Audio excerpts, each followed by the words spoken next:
ரிஷபராசிக்காரர்களுக்கு தொட்டதெல்லாம் தொடங்கின காலம் போய் பல கஷ்டங்கள் மட்டுமே ஆட்கொண்ட காலமாக சில காலங்கள் இருந்ததுங்க. அதில் கல்வியில் பிரச்சனை, திருமணத்தில் பிரச்சனை, நிறைய பிரச்சனைகள்லாம் இருந்தது. இதில் முக்கியமாக நீங்கள் அடிப்பட்டது ஃபினான்ஷியலாகவும் மன ரீதியாகவும் தான். மன ரீதியாக அப்படின்னா குடும்ப பிரச்சனை, தேவையில்லாத உங்களுக்கு வம்பு வழக்குகள், அது மாதிரிலாம் நீங்கள் சந்திச்சிருப்பீங்க. அதில் சில பண விஷயத்தில் நீங்கள் வந்து லாக் ஆகிருப்பீங்க. அந்த பண விஷயம் எதை நோக்கி போக போகுது அப்படின்னா, தொழில் ரீதியான சில விஷயங்கள் நோக்கி போக போகுது. தொழில் ரீதியான விஷயங்களில் நீங்கள் ஏற்கனவே முதலீடு போட்டிருப்பீங்க, அல்லது முதலீடுக்காக வெயிட் பண்ணிகிட்டு இருப்பீங்க, இல்லை ரொம்ப நாளாக இயங்கிட்டு இருப்பீங்க. இதில் ஒரு மிகப்பெரிய வெற்றி என்ன அப்படின்னா, கஷ்டங்களை தாங்கிய உங்களுக்கு ஒரு விடிவு காலம் வரப்போகுது. சார் என்ன சார் கம்ப்ளீட்டாலாம் சரியாயிருமா, அப்படி அடித்து சொல்லுங்கள் சார், ஹாப்பியாக இருக்கும் அப்படின்னா நம்ம வியூஸுக்காகவும் லைக்குக்காகவும் இப்படி போய் சொல்லலாம் விரும்பலைங்க. கொஞ்சம் படிப்படியாக தான் உங்களுக்கு வந்து வெளிச்சம் கிடைக்க ஆரம்பிக்கும். அது இப்போ இருக்கிறதெல்லாம் வந்து பார்த்திங்கன்னா ஒரு சின்ன படிக்கட்டு உங்களுக்கு ஏறத்துக்கு ஒரு கேப்பு கிடைக்குது அப்படின்னு வச்சுக்கோங்களேன். ஆனால் இந்த வாய்ப்பை நீங்கள் விட்டுறாதீங்க அப்படின்னு தான் சொல்லணும். நீங்கள் அந்த பிரச்சனையிலேருந்து வெளியே வரத்துக்கு ஒரு வாய்ப்பு கிடைக்குது, ஒரு சந்து இருக்குது. அந்த சந்து வழியாக நீங்கள் உள்ளே போனீங்க அப்படின்னா நல்ல பெரிய பாதையே இருக்குது. அந்த பாதையில் உள்ளே போகும்போது உங்களுக்கு கொஞ்ச நாளைக்கு கொஞ்சம் பயத்தோடையும் கொஞ்சம் பதட்டத்தோடையும் உள்ளே போயிட்டுருக்கிற மாதிரி தான் இருக்கும். கொஞ்ச நாட்கள்லேயே உங்களுக்கு தெளிவான ஒரு பாதை பிறக்கும். இதுதான்ப்பா நம்மளோட லைஃப் டைம் அச்சீவ்மெண்ட்டு, இதை பிடிச்சிக்கிட்டா நம்ம செட்டில் ஆகிடலாம்ப்பா அப்படின்னு நீங்கள் வந்து உட்காருவீங்க. இந்த ரிஷபராசிக்காரர்களுக்கு இதுதான் தொழில் அப்படின்னு இது வரைக்கும் நீங்கள் உட்காந்துருக்கவே மாட்டீங்க. சார் இந்த தொழிலா அந்த தொழிலா, அதில் ஒரு இன்கம் இதில் ஒரு இன்கம், வேலைக்கு போயிட்டுருக்கு சார், இதிலேருந்து அடுத்த ப்ரமோஷன் கிடைக்குமா, அந்த ப்ரமோஷனில் அங்கே போய் உட்காந்துக்கலாமா, இப்படி அடுத்தடுத்ததுக்கு எதிர்பார்த்து காத்து கொண்டு இருக்கக்கூடிய ஒரு அற்ப பிறவியில் இந்த ரிஷபராசியும் ஒரு பிறவி அப்படிங்கிற மாதிரி தான் வாழ்ந்துருப்பீங்க. சார் என்ன சார் இப்படிலாம் சொல்லுங்கள், அற்ப பிறவி அப்படிலாம் அப்படி சொல்லக்கூடாது சார் அப்படின்னா, இருக்கிறதுலே கஷ்டப்பட்ட மக்கள் ரிஷபராசி மக்கள் தான். அந்த ரிஷபராசி மக்கள்ங்கிறது மக்கள்களில் எல்லாம் இருக்கக்கூடிய மக்கள்களில் நீங்கள் சாதாரண ஆளாக தெரியலாம், இல்லை ஒரு பெரிய ஆளாக தெரியலாம். ஆனால் கடவுளினுடைய பார்வையில் பார்க்கும்போதோ, அல்லது நீங்கள் வந்து எவ்வளோ கஷ்டப்பட்டீங்க அப்படின்னு பார்க்கும்போதோ, இருக்கக்கூடிய 12 ராசிகள்லேயே நீங்கள் தான் வந்து ரொம்ப கஷ்டப்பட்டவங்க. ரிஷபராசி எங்களோட வாழ்க்கையெல்லாம் எங்களோட ஹிஸ்ட்ரியை உட்காந்து கேட்டிங்க அப்படின்னா மற்றவங்க கண்ணு தண்ணி வந்துடும். அந்த மாதிரி சில கஷ்டங்கள் அனுபவிச்சுங்க இந்த ரிஷபராசி. ஸோ கொஞ்சம் நிதானமாக, கொஞ்சம் பொறுமையாக, கொஞ்சம் ஹேண்டில் பண்ணிங்க அப்படின்னா வரக்கூடிய காலகட்டங்கள் அற்புதமான காலகட்டங்கள்ங்க. ரிஷபராசிக்காரர்கள் ஏப்ரல் மாதத்தில் நிலவக்கூடிய கிரகங்களினுடைய அடிப்படையில் ஏப்ரல் மாதம் சில விஷயங்களில் கவனமாக இருக்க வேண்டிய மாதம் அப்படின்னு சொல்லலாம். அதில் முக்கியமாக நீங்கள் வந்து பெரிய வெற்றி, லாபம், பண வரவு இதெல்லாம் வந்து திருப்திகரமாக வந்து உங்களுக்கு இருக்கும். ஆனாலும் அதில் சின்ன சின்ன எச்சரிக்கைகள் உங்களுக்கு இருக்கும். அதான் நான் சொன்னல, முதல் படிக்கட்டு தான். ஸோ பெரிய உங்களுக்கு வெளிச்சம் தெரியுதான்னு கேட்டால் வெளிச்சம் வரதுக்கான வாய்ப்பு தெரியுது. அதே போல் இந்த ரிஷபராசிக்காரர்களுக்கு குடும்பம், திருமணம், பொருளாதாரம், வேலை, தொழில் இந்த மாதிரி விஷயத்தில் முழுமையான ராசி பலனை வந்து இப்போ நம்ம பார்க்கலாம்.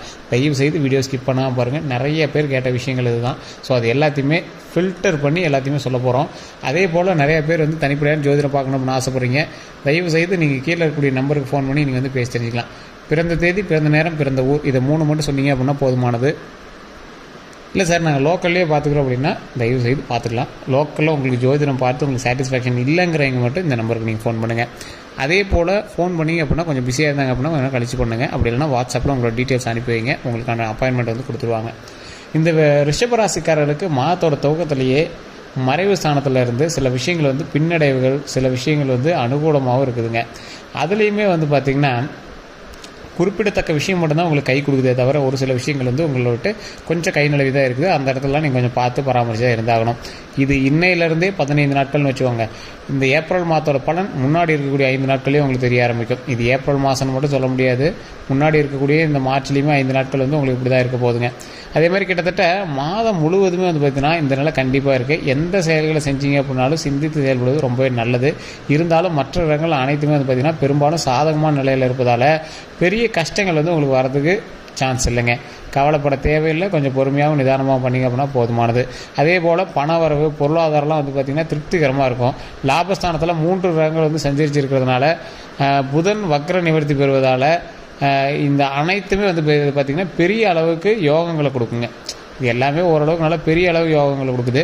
ஒரு சில நாட்கள் வந்து மனக்குறைகள் அல்லது சங்கடங்கள் எல்லாமே ஏற்பட்டுச்சு அப்படின்னா கூட மாதத்தோட கடைசியில் வந்து பார்த்திங்கன்னா அது வந்து ஒரு அனுகூலமான வாரமாக வந்து உங்களுக்கு பலனாக கிடைக்குங்க. கொஞ்சம் நிதானமாக பண்ண வேண்டிய விஷயந்தான். இருந்தாலும் உங்களை கொஞ்சம் மனத்தை குழப்பி அப்படியே உங்களை ஒரு மாதிரி யோசிக்க வச்சு பண்ணக்கூடிய நேரமாக இருக்குதுங்க. கொஞ்சம் பொறுமையாகவே எல்லாம் ஹேண்டில் பண்ணிங்க அப்படின்னா ரொம்ப நல்லது. ரிஷபராசிக்கு இந்த ஏப்ரல் மாதத்துக்கு முன்னாடி 5 நாட்கள்லேருந்து அடுத்த 15 நாட்கள் ஏப்ரல் மாதம்னு கூட வச்சுக்கலாம். இதில் பணமும் பொருளாதாரம் எப்படி இருக்க போகுது அப்படின்னா, ரிஷபராசிக்காரர்களுக்கு ஏப்ரல் மாதத்தில் திடீர் செலவுகள் வந்து ஏற்படுறதுக்கான வாய்ப்புகள் இருக்குது. இதனால் பொருளாதார ரீதியாக சின்ன பின்னடைவு உங்களுக்கு வந்து கண்டிப்பாக உண்டு. அதில் சாத்தியமும் இருக்குதுங்க, ஓரளவுக்கு தான். ரொம்பவும் நீங்கள் வந்து பின்னடைவுலாம் கிடையாது, ஓரளவுக்கு தான். அதில் கொஞ்சம் பார்த்து பொறுமையாக இருங்க. வரவு செலவெல்லாம் பார்த்திங்கன்னா திட்டமிட்டு செலவு செய்வது ரொம்பவே நல்லது. செலவுகளை பெருமளவு குறைக்கிறது ரொம்பவே நல்லது. வருமானம் சீராக இருக்கும். தடைப்பட்ட வருமானம், நீண்ட நாட்களாக கிடைக்க வேண்டிய தொகை எல்லாமே வந்து பார்த்திங்கன்னா ஏப்ரல் மாதத்தில் 2வது வாரத்தில் வந்து கைக்கு கிடைக்குங்க. ஒரு ஃபஸ்ட்டு வாரத்தில் வந்து உங்களுக்கு இழுபறியாக இருக்குது, 2வது வாரம் கை கிடைக்குங்க. அதே மாதிரி வீட்டுக்கான திடீர் செலவுகள்லாம் வந்து உங்களுக்கு இருக்கிறதுக்கு வாய்ப்பு இருக்குது. அதை கொஞ்சம் பார்த்து பண்ணுங்கள். அது சுப செலவுகள் தான், ஒன்றும் பெரிய இதெல்லாம் இருக்காது. அதனால் கொஞ்சம் பார்த்து நிதானமாக பண்ணிங்க அப்படின்னா ரொம்ப நல்லதுங்க. அதே போல் ரிஷபராசிக்கு ஏப்ரல் மாதத்தில் ராசி பலன் அப்படின்னு பார்த்தீங்கன்னா, வேலை அப்புறம் தொழில் வந்து பார்த்திங்கன்னா, ரிஷபராசிக்காரர்களுக்கு ஏப்ரல் மாதம் முழுவதுமே பார்த்திங்கன்னா வேலை தொழில் ரெண்டுமே சம்மந்தப்பட்ட விஷயங்களில் பெரிய சிக்கலோ பாதிப்புகளோ எதுவுமே வந்து ஏற்படாதுங்க. அந்த அளவுக்கு பாதிப்பு ஏற்படுது அப்படின்னாலும் கொஞ்சம் ஓரளவுக்கு நிம்மதியாகவும் பொறுமையாகவும் ஹேண்டில் பண்ணிங்க அப்படின்னா ரொம்பவே நல்லது. தொழிலில் சின்ன சின்ன சிக்கல்கள் உங்களுக்கு வந்து இருக்கிறதுன வாய்ப்பு இருக்குது. அதை பொறுமையாக ஹேண்டில் பண்ணுங்கள். உங்கள் கீழே வேலை பார்க்குறவங்க அல்லது உங்களுக்கு மேலே வேலை பார்க்குறவங்க, நீங்கள் வேலைக்கு வச்சவங்க, இவங்க எல்லாத்துட்டையுமே கொஞ்சம் பார்த்து செயல்பட்டீங்க அப்படின்னா ரொம்பவே நல்லதுங்க. வியாபாரம் செய்கிறவங்களுக்கு பெரிய வளர்ச்சி முன்னேற்றம் கண்டிப்பாக இருக்குதுங்க. அதே மாதிரி குரு அப்புறம் புதன் ஆகிய 2 கிரகங்களினுடைய பரிவர்த்தனை யோகம் வந்து பார்த்திங்கன்னா தொழில் ரீதியாக பெரிய வளர்ச்சியும் எதிர்பாராத புதிய ஒப்பந்தங்களையும் வந்து சாத்தியமாகுங்க. நீங்கள் எதிர்பார்த்துருக்க மாட்டீங்க, இந்த ஒப்பந்தம் வந்து உங்களுக்கு கிடைச்சிருக்குமா, இந்த ஆப்ஷன் வந்து உங்களுக்கு கிடைக்குமா, இந்த சலுகைகள் வந்து உங்களுக்கு கிடைக்குமா அப்படின்னா, கிடைக்காத ஒரு விஷயம் வந்து கண்டிப்பாக உங்களுக்கு கிடைக்கும். அது கொஞ்சம் நிதானமாக தான் கிடைக்கும். அதுக்கு நீங்களாக போய் ஒன்றும் இது பண்ணாதீங்க, தானாகவே வந்து அமையும். வாய்ப்பு வரும், அந்த வாய்ப்பு வந்து நீங்கள் பயன்படுத்திக்கோங்க. வேலை மாற வேணும் அப்படின்னு விரும்புகிறவங்களுக்கு எல்லாமே இது யோகமான காலமாக இருக்கும். ஏன்னா ஒரு வேலையிலேருந்து நீங்கள் மாறுறீங்க அப்படின்னா அந்த வேலையை விட்டு நீங்கள் வெளியே போய் வேறு வேலையை ஜாயின் பண்ணுற மாதிரி தான். ஸோ அந்த மாதிரி ஒரு காலகட்டம் தான். ஸோ வேலையில் கொஞ்சம் பத்திரமா இருங்க. ஏற்கனவே வேலையில் இருக்கிறவங்க கொஞ்சம் பத்திரமா தான் இருந்தாகணும் அப்படிங்கிற ஒரு காலகட்டமும் இருக்குதுங்க. அதே மாதிரி இந்த ரிஷபராசிக்காரங்க இது ஏப்ரல் மாதத்துலையும் சரி, அதுக்கு முன்னாடி ஒரு 5 நாட்கள்லையும் சரி, எந்த விஷயத்தில் நீங்கள் கவனமாக இருக்கணும் அப்படின்னா, ஏப்ரல் மாதத்தில் முதல் பகுதியில் சாதகமாக இருந்த உங்களுடைய வீட்டு சூழல் ஏப்ரல் மாதத்தோட 2வது பகுதியில் சற்று அசௌகரியமான நிலையை வந்து காட்டுதுங்க. அதான் முன்னாடி சொன்னால, வீட்டு சம்மந்தப்பட்ட செலவுகள் இருக்கும், சுப செலவுகளாகவும் இருக்கலாம். கொஞ்சம் பார்த்து பண்ணிங்க அப்படின்னா பரவாயில்லையா இருக்கும். வீட்டுக்காக அப்புறம் குடும்பத்துக்காக கூடுதல் செலவு வந்து செய்ய வேண்டிய சூழல் வந்து உங்களுக்கு இருக்குதுங்க. அதே மாதிரி சுக்கிரனுடைய மறைவு சாணத்தில் இருப்பதால் மனக்குழப்பமும் செலவுகளும் அதிகரிக்கும். சுக்கிரனுங்கிறது என்ன, அது லக்ஸுரி, சந்தோஷம், பெண்கள் சம்மந்தப்பட்ட விஷயங்கள், இந்த மாதிரி விஷயத்தெலாம் உங்களுக்கு மறைவு சாணத்தில் இருக்குது. அப்போ என்ன பண்ணுது, மனக்குழப்பம், பெண்களால் உங்களுக்கு மனக்குழப்பம் இருக்கிறது வாய்ப்புகள் இருக்குது. அதே மாதிரி செலவுகள் வந்து உங்களுக்கு அதிகரிக்கிறதுக்கான வாய்ப்புகள் இருக்குது. எதிர்பார்ப்புகள் உடனடியாக நிறைவேறும். ஆனால் அந்த எதிர்பார்ப்புகளுக்கு சின்ன சின்ன தடை வந்து தான் நிறைவேறும். அப்போ வந்து என்ன ஆகுது, நீங்கள் ரொம்ப எதிர்பார்த்து காத்திருப்பீங்க, டக்குன்னு அது வந்து நிறைவேறாமல் இருக்கும். கொஞ்சம் நேரம் டைம் எடுக்கும், இல்லையா அடுத்த சில மாதங்கள் ஆகும், அப்புறமேட்டு தான் உங்களுக்கு வந்து நிறைவேறும். அந்த மாதிரி ஒரு சூழலும் இருக்குது. ஏதோ ஒரு இடத்துல மரியாதை குறைவான நிகழ்வு நடப்பது, அப்புறம் இந்த மாதிரி சங்கடங்கள் வந்து ஏற்படுத்துகிற வாய்ப்புகள்லாம் கொஞ்சம் இருக்குது. சில இடத்துல உங்களை மதிக்க மாட்டாங்க, மரியாதை குறைவாக உங்களுக்கு பல்பு கொடுக்க வேண்டிய விஷயங்கள்லாம் நிறையா இருக்கும். அதெல்லாம் கொஞ்சம் பார்த்து பண்ணிங்க அப்படின்னா ரொம்ப நல்லது. ஆடம்பர செலவுகளை தவிர்ப்பது ரொம்ப நல்லது. கடன் வாங்குறத தவிர்ப்பது ரொம்ப ரொம்ப ரொம்ப ரொம்ப நல்லது. இந்த ரிஷபராசி கண்டிப்பாக அதை ட்ரை பண்ணுங்கள். அதே மாதிரி சில விஷயங்களை மட்டும் சின்ன சின்ன அசௌகரியங்கள் அப்புறம் செலவுகள் ஏற்படுற வாய்ப்புகள் இந்த மாதத்தில் இருக்கிறதுனால மாதம் முழுவதுமே பொருளாதாரம், பணவரவு, வாராக்கடன் சூழல், அதாவது வேலை அப்புறம் தொழில் நல்ல முன்னேற்றம் இருக்குது தவிர மற்றத்தில் எதுவும் பெரிய அனுகூலமான ஒரு விஷயங்களாக இல்லை.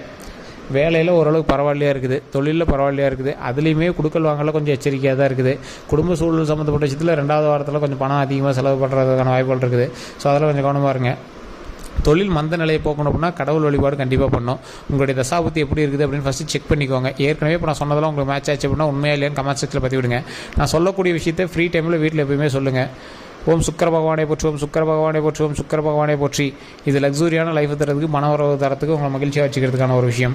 ஸோ இந்த சுக்கர பகவானை வழிபட்டுட்டு உங்களுடைய குலதெய்வ வழிபாடு கண்டிப்பாக எப்பயுமே நீங்கள் பண்ணுங்கள். விநாயகர் வழிபாடு, குலதெய்வ வழிபாடு கண்டிப்பாக பண்ணுங்கள். அதன் மூலமாக பல நன்மைகள் உண்டு. தொழில் ரீதியான விஷயங்களில் மிகப்பெரிய லாபகரமான சில விஷயங்கள்லாம் இருக்குது. ஸோ அதில் கொஞ்சம் எச்சரிக்கையாகவும் நிதானமாக செயல்பட்டீங்க அப்படின்னா ரொம்பவே நல்லது. கல்வி சம்மந்தப்பட்டமான விஷயங்களில் கொஞ்சம் கவனமாக இருங்க. தொழில் சம்மந்தப்பட்டமான விஷயங்கள் கவனமாக இருங்க. இதை விட கவனமாக இருக்க வேண்டியது உடல் ரீதியான விஷயங்கள். அதுலேயும் உங்கள் குடும்பத்தில் இருக்கக்கூடியவங்களோட உடல் ஆரோக்கியத்தில் ரொம்ப கவனமாக இருங்க. உங்களுடைய தந்தை, தாய், அதே மாதிரி உங்களுடைய மகன், மகள், அந்த மாதிரி விஷயங்களையும் கொஞ்சம் கவனமாக இருங்க. கணவன் மனைவிக்கிடையே செல்லக்கூடிய அந்யோன்யமானது கொஞ்சம் பரவாயில்லையாக இருக்கும். இருந்தாலும் பெண்கள் மூலமாக ஆண்களுக்கு உங்களுக்கு சின்ன சின்ன நெருக்கடிகள் இருக்கிறது வாய்ப்புகள் இருக்குது. அந்த விஷயத்தில் கொஞ்சம் நிதானமாக பொறுமையாக செயல்பட்டீங்க அப்படின்னா ரொம்ப நல்லது.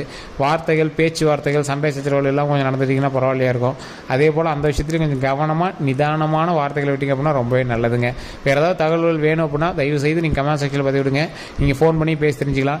நிறைய பேர் ஃபோன் பண்ணால் சார் பிஸின்னு வருதுங்கிறீங்க, கொஞ்சம் வெயிட் பண்ணி தான் பண்ணுற மாதிரி இருக்கும். வாட்ஸ்அப்லேயே நீங்கள் வந்து தொடர்பு கொள்ளலாம். வெளிநாட்டு மக்களாக இருந்தீங்க அப்படின்னா தயவுசெய்து நீங்கள் வாட்ஸ்அப்லேயே நீங்கள் வந்து டீட்டெயில் அனுப்புங்க. உங்களுக்கான அப்பாயின்மெண்ட் கொடுத்தோன்னே உங்களுக்கான ஃப்ரீ டைம்லாம் ஆல்டர் பண்ணிட்டு உங்களுக்கு வந்து பேச சொல்லுவாங்க. வேறு எந்த கருத்துக்களாக இருந்தாலும் மறக்காம நீங்கள் ஃபோன் பண்ணி எடுத்துக்கலாம். எல்லாருக்கும் நன்றி நண்பர்களே.